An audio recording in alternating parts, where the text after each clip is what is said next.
연세대학교 국제계열 면접을 이비학원에서 대비하고 IG에 최종 합격한 허입니다. 연세대 면접 전 이비학원에서 소수 인원으로 진행하는 파이널 수업을 통해서 많은 도움을 받았기 때문에 공유하고자 후기를 작성하게 되었습니다. 연세대학교 국제계열은 면접 점수가 최종 점수의 약 10%를 차지하고 수능 점수 차이가 크지 않아 변별력이 크게 작용하는 학교 중 하나입니다. 저 같은 경우 집이 지방이라 서울까지 수업을 들으러 가기도 힘들었는데 이비학원을 통해 파이널 수업이지만 줌으로 화상 수업을 들을 수 있어서 너무 좋았습니다. 연세대학교의 면접 역시 화상으로 진행되기 때문에 실전 같은 연습이 가능했습니다. 이비학원에서는 하루 2시간 수업 중 1시간씩 다른 선생님께서 총 5분이 돌아가면서 진행하신 예비 문항을 주시고 답변에 대한 첨삭을 도와주십니다. 저는 이전에 영어 제시문과 한글 제시문이 둘 다 섞여 있는 제시문 면접을 대비해 본 적이 없어서 어떤 식으로 답변을 해야 하는지에 대한 이해도가 부족하였습니다. 하지만 수업을 진행하면서 제시문의 어느 부분을 통해서 주제를 이끌어내야 하는지 답변의 가이드라인을 세울 수 있었습니다. 특히 연세대학교의 경우 큰데 문항 2개가 있습니다. 제시문을 비교하고 분석하는 문항은 모범 답안이 정해져 있는 질문이 아니라서 적절한 키워드를 이끌어내는 능력을 키울 필요가 있습니다.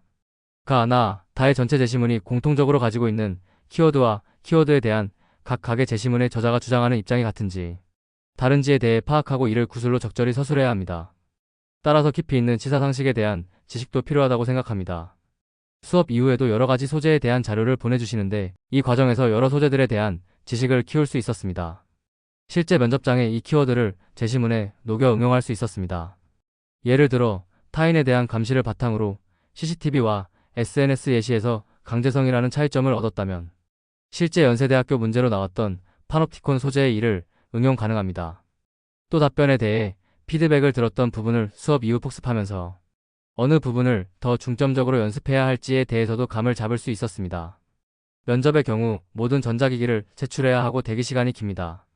이때 선생님들께서 보내주신 파이널 정리본과 기출, 예비 답안을 인쇄하여 긴 대기시간 동안 다시 한번 답변을 정리해보고 읽었던 것이 많은 도움이 되었습니다. 4가지 제시문 중에 한 가지는 반드시 영어로 나오고 시간의 압박도 있습니다. 하지만 학원에서 더 길고 단순 분석이 아닌 해결책을 제시하는 것까지 연습하다 보니 실제 면접장에서는 연습보다 수월한 답변 준비가 가능했습니다. 올해의 경우 이전까지 나오던 투표가 사라지고 영어 지문과 위에 다른 두 지문의 입장을 분석하는 문제가 대문항 2번으로 출제되었습니다. 따라서 영어 제시문의 핵심 문장과 키워드에 대해서 먼저 제시하고 나 다의 키워드와 연결시켜 답변하였습니다. 이때는 라 제시문에서 언급한 인간의 특성을 나 다 저자는 어떻게 바라보았고 이를 통해 여러 개의 관점을 바라보는 것의 장점에 대해서 답변하였습니다. 2갈식으로 이야기하는 것, 요점 정리를 최소한으로 하고 분석 위주의 답변을 하는 것, 핵심 키워드를 포함시키는 것 등이 생각으로는 된다고 하더라도 실제로 완벽하게 구술하여 말하는 것은 쉽지 않다고 생각합니다.